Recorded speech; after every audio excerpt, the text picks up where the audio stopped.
Just to give you a brief update, as I mentioned, my dad fell and he broke his neck. So unfortunately, the testing they're doing, it was delayed, so he just had his MRI yesterday. Still has to see his specialist, so it's not quite sure, but hopefully he'll be okay. So thank you for all of your prayers. And in regards to today's readings, I wanted to focus a little bit on today's first reading from the book of Lamentations. So as you know, we've been having the first reading from the book of Kings, and it pointed out how the king of Israel had basically surrendered to the Assyrians, and then the Assyrians attacked the southern kingdom of Judah and taking them away into captivity. So now we have the book of Lamentations, in other words, the people who are in exile, who are lamenting their pitiable situation. They've been enslaved, and it's just a terrible situation, and the elders are at sackcloth. In other words, they're fasting, they're mourning, they're trying to repent of their sins. Now, it's not so much the common people, but the real blame would be on the leaders. So the king, or the kings in this case, but also the prophets or the religious leaders. And this is alluded to in today's first reading from the book of Lamentations. So it mentions, your prophets have seen for you false and deceptive visions. They have not exposed your iniquity to restore your fortunes, but have seen oracles for you that are false and misleading. So these false and misleading visions or oracles, proclamations, are what people want to hear. Nice things.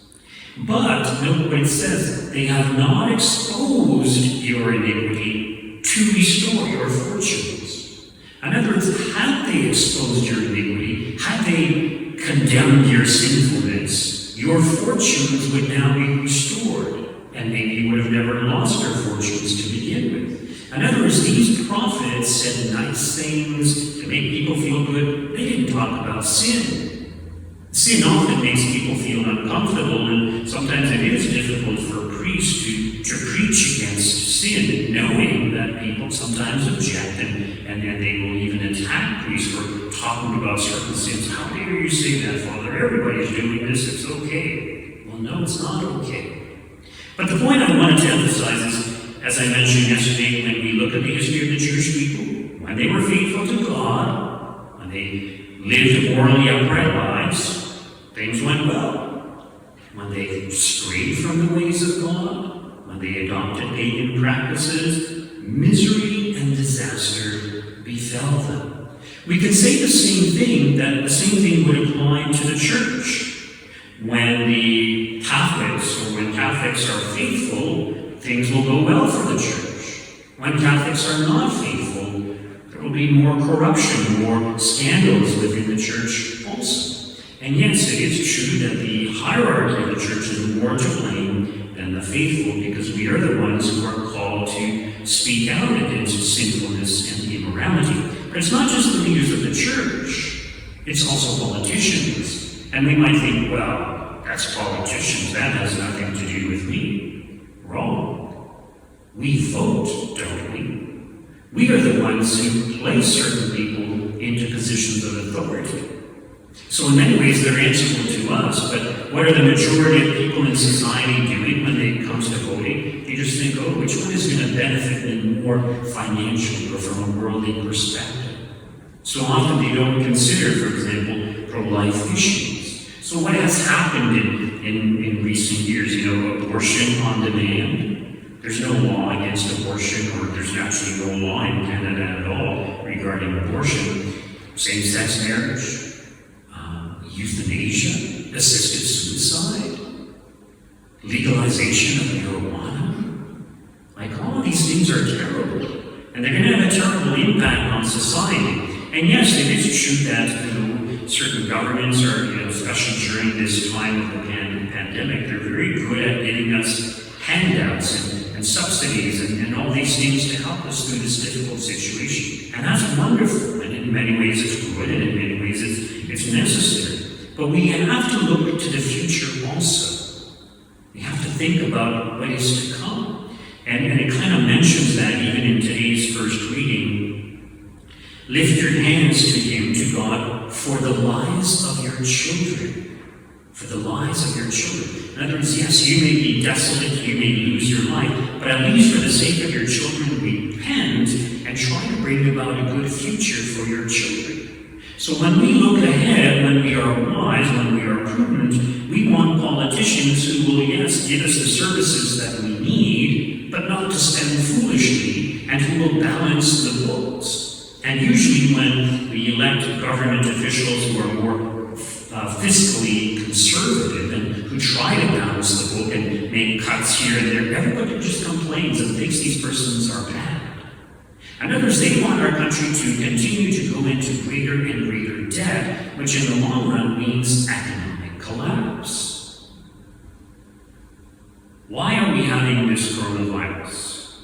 Some people say it's because it's a chastisement from God. That's very possible, and we should see it that way. But it is true that there have been pandemics or plagues in other ages also when people maybe weren't as bad as we are. But yeah, it is in many ways, I think, a chastisement. It's intended to give us a wake-up call. God has sent his prophets to warn us in many ways. Think, for example, of Our Lady of Fatima. If people do not stop offending God, there will be another worse world war to punish mankind. And if we still continue to offend God, what can we expect? As hard it is right now with the coronavirus situation, a lot of people have lost their jobs and they're probably not going to get them back. But the economy is going to go down. Prices are going to go up. And for the government to be able to continue to give handouts, taxes are going to go up. So the price of everything is going to go up. We're going to have to pay more taxes. The economy is going to go down, which means it'll be harder for people to make ends meet.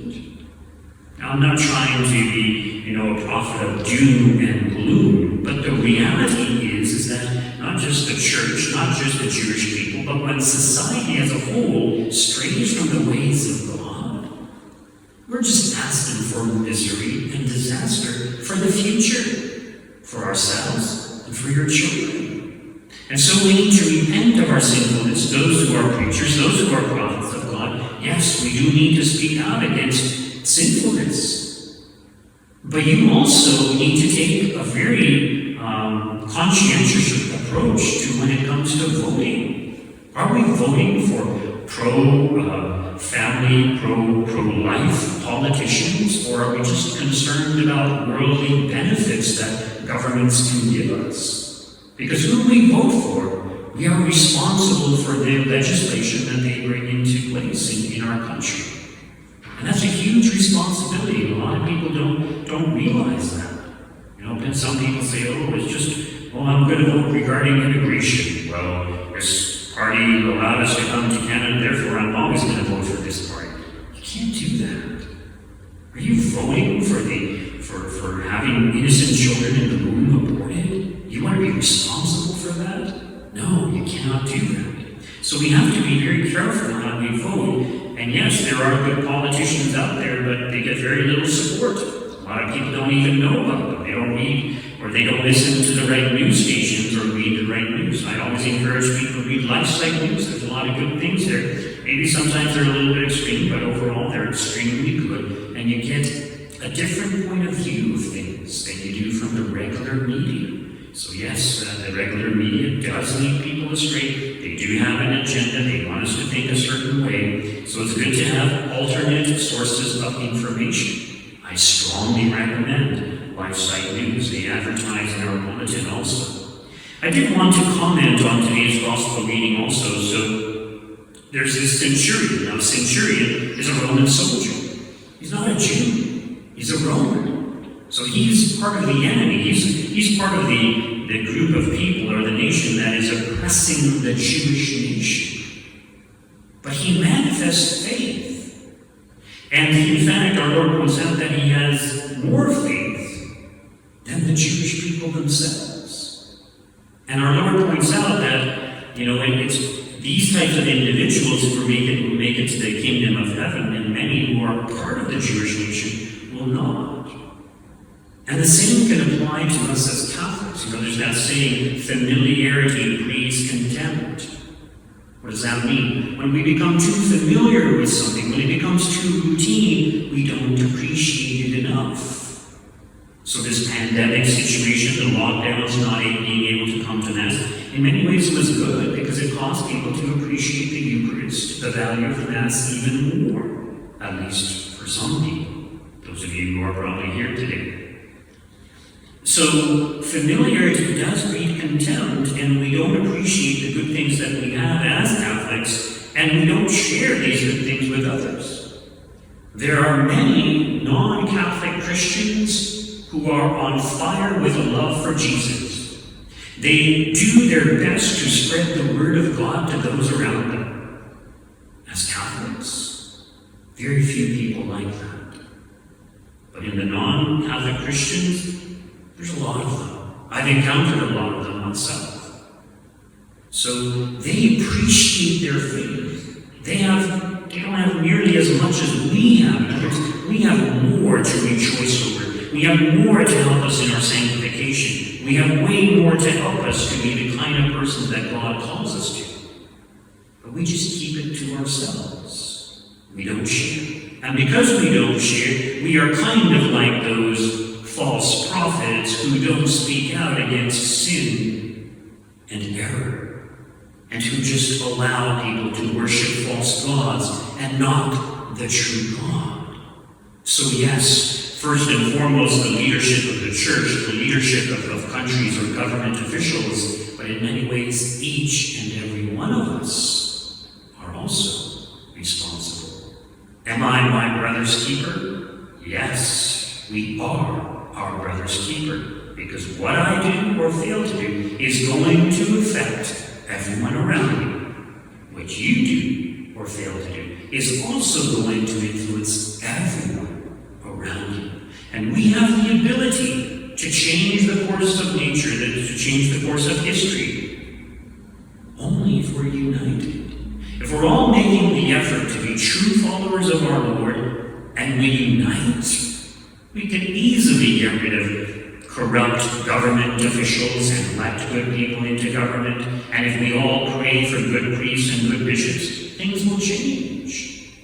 So we can do a lot ourselves, yes. We also have to trust in God. So God allows us to undergo these things to teach us a lesson. And God can also intervene and change the course of history. So we have to trust in God. So recall the message of Our Lady of Fatima. So errors will spread, Russia will spread her errors, basically atheistic communism. Many nations will be annihilated. But in the end, my Immaculate Heart will triumph, and there will be an era of peace that has not yet happened.